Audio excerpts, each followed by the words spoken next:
Welcome to the Pen Media. This is Puneet. ఈరోజు మనం social media trials గురించి మాట్లాడుకుంటున్నాం. సో ఇన్స్టాగ్రామ్లోనే ట్రయల్స్ చేస్తున్నాం, ఫేస్బుక్లో వర్డిక్ట్ చేస్తున్నాం, అండ్ వాట్సాప్లోనే so you can say implement చేసేస్తున్నాం. ఇంతకుముందు మనం పెన్ మీడియా వీడియోలో మనం చెప్పుకున్నాం ద నెట్ఫ్లిక్స్ సిరీస్లో the people versus OJ Simpson గురించి. అక్కడ ఎలాగైతే మీడియా ట్రయల్స్ జరిగాయో, సో అక్కడి నుంచి ప్రజెంట్ జరుగుతున్న సోషల్ మీడియా ట్రయల్స్ వరకు.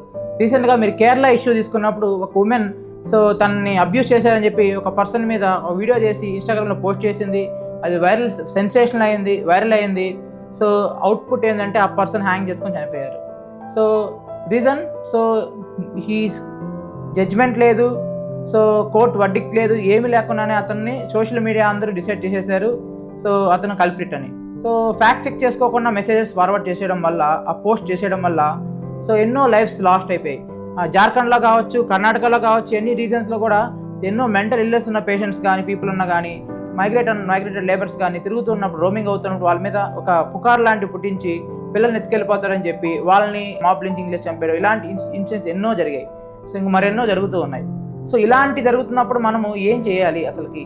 సో యాజ్ ఎ రెస్పాన్సిబుల్ నెటిజన్గా మనం ఏం చేస్తే బెటర్ అంటే, ఏదైనా మనం పోస్ట్ చేసే ముందు, వాట్సాప్ ఫార్వర్డ్ చేసే ముందు కానీ first we have to check the facts. So fact check చేసుకోవాలి, అది కరెక్టా కాదా అంటే ఫస్ట్ ఆఫ్ ఆల్ అది ఏ జనరేటెడ్ వీడియోనా కాదా చూడాలి. సో అది చూసిన తర్వాత చెక్ చేసుకున్నాక తర్వాత అది అథెంటికేటెడ్ గవర్నమెంట్ వెబ్సైట్లో కానీ ఇంకేదైనా క్రెడిబుల్ వెబ్సైట్స్లో కానీ సో ఉందా, అది కరెక్ట్గా ఉందా లేదా అని చెక్ చేసుకోవాలి.